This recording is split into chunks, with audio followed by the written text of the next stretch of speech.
មាតិកាទី3ទោសជំពូកទី6ផ្នែកទី1និងផ្នែកទី2ជំពូកទី6ទោសដែលអាចអនុវត្តចំពោះអនិច្ចជនផ្នែកទី1បទបញ្ញត្តិទូទៅមាត្រា160មូលទោសអនុវត្តចំពោះអនិច្ចជនអាយុចាប់ពី14ឆ្នាំឡើងទៅកាលណាតុលាការសម្រេចផ្តន្ទាទោសព្រហ្មទណ្ឌទៅលើអនិច្ចជនអាយុចាប់ពី14ឆ្នាំឡើងទៅមូលទោសលើបទល្មើសដែលចោទប្រកាន់ត្រូវបានបន្ថយក្នុងលក្ខខណ្ឌដូចតទៅ1អតិបរមានៃទោសដាក់ពន្ធនាគារត្រូវបន្ថយពាក់កណ្ដាល2ប្រសិនបើអតិបរមានៃទោសនោះគឺជាទោសដាក់ពន្ធនាគារអស់មួយជីវិតអតិបរមាត្រូវបន្ថយមកដាក់ពន្ធនាគារ20ឆ្នាំ3អបបរមានៃទោសដាក់ពន្ធនាគារត្រូវបន្ថយពាក់កណ្ដាលប្រសិនបើអបបរមានេះលើសពី1ថ្ងៃ4អបបរមានិងអតិបរមានៃទោសពិន័យជាប្រាក់ត្រូវបន្ថយពាក់កណ្ដាលក្នុងករណីចោទប្រកាន់ពីបទឧក្រិដ្ឋប្រសិនបើបទបញ្ញត្តិនៃមាត្រានេះមានអានុភាពបន្ថយអតិបរមានៃទោសដាក់ពន្ធនាគារមកត្រឹមថេរវេលាមួយស្មើឬតិចជាង5ឆ្នាំនោះបទល្មើសដែលចោទប្រកាន់នៅតែជាបទឧក្រិដ្ឋដដែលមាត្រា161ទោសបន្ថែមមានតែទោសបន្ថែមដូចតទៅនេះប៉ុណ្ណោះដែលអាចអនុវត្តទៅលើអនិច្ចជន1ការរឹបអូសឧបករណ៍សម្ភារៈឬវត្ថុអ្វីមួយដែលបានប្រើក្នុងការប្រព្រឹត្តបទល្មើសឬដែលមានគោលដៅប្រព្រឹត្តបទល្មើស2ការរឹបអូសវត្ថុឬមូលនិធិដែលជាកម្មវត្ថុនៃបទល្មើស3ការរឹបអូសផលទុនឬទ្រព្យសម្បត្តិដែលជាផលកើតចេញពីបទល្មើស4ការរឹបអូសឧបភោគភណ្ឌសម្ភារៈឬចលនវត្ថុនៅក្នុងទីកន្លែងដែលបទល្មើសត្រូវបានប្រព្រឹត្ត5ការហាមឃាត់ចំពោះការកាន់កាប់ឬការយកតាមខ្លួននៅអាវុធគ្រឿងផ្ទុះនិងគ្រាប់រំសេវគ្រប់ប្រភេទមាត្រា162ទោសការងារសហគមន៍ទោសដែលជាការងារសហគមន៍អាចអនុវត្តទៅលើអនិច្ចជនដែលមានអាយុយ៉ាងតិច16ឆ្នាំប៉ុន្តែថេរវេលានៃការងារមិនអាចលើសពី100ម៉ោងការងារសហគមន៍ត្រូវតែ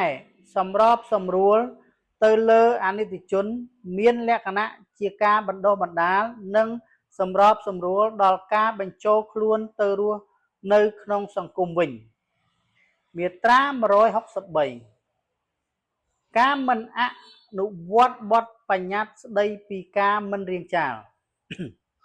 បទបញ្ញត្តិស្ដីពីការមិនរាងចាលមិនអនុវត្តទៅលើអនិច្ចជនទេមាត្រា164ការទទួលប្រយោជន៍នៃស្ថានសម្រាលទោសស្ថានសម្រាលទោសត្រូវអនុវត្តទៅលើអនិច្ចជនកាលបើតុលាការបានសម្រេចឲ្យមានស្ថានសម្រាលទោសអបបរមានៃមូលទោសលើអនិច្ចជនពីបទឧក្រិដ្ឋឬបទមជ្ឈិមត្រូវបន្ថយតាមຂ្នាតដោយឡែកដូចតទៅ1ប្រសិនបើអបបរមានៃទោសដាក់ពន្ធនាគារស្មើ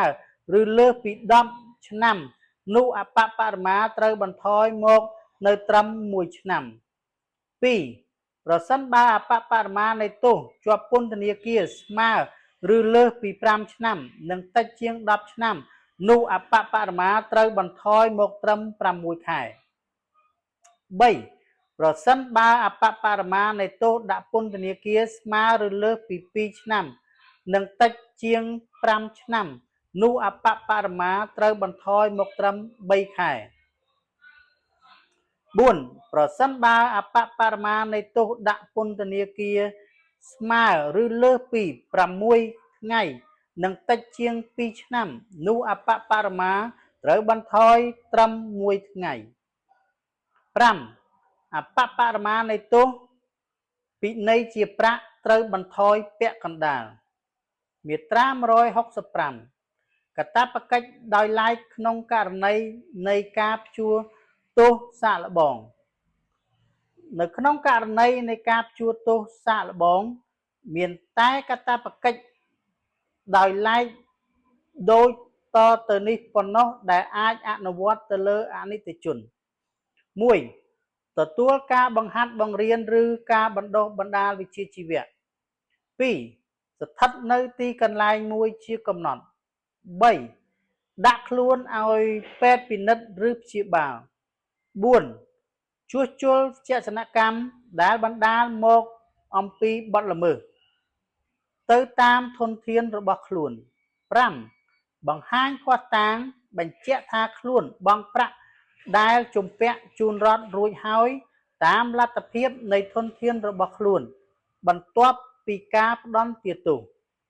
6មិនត្រូវបង្ហាញមុខនៅទីកន្លែងខ្លះ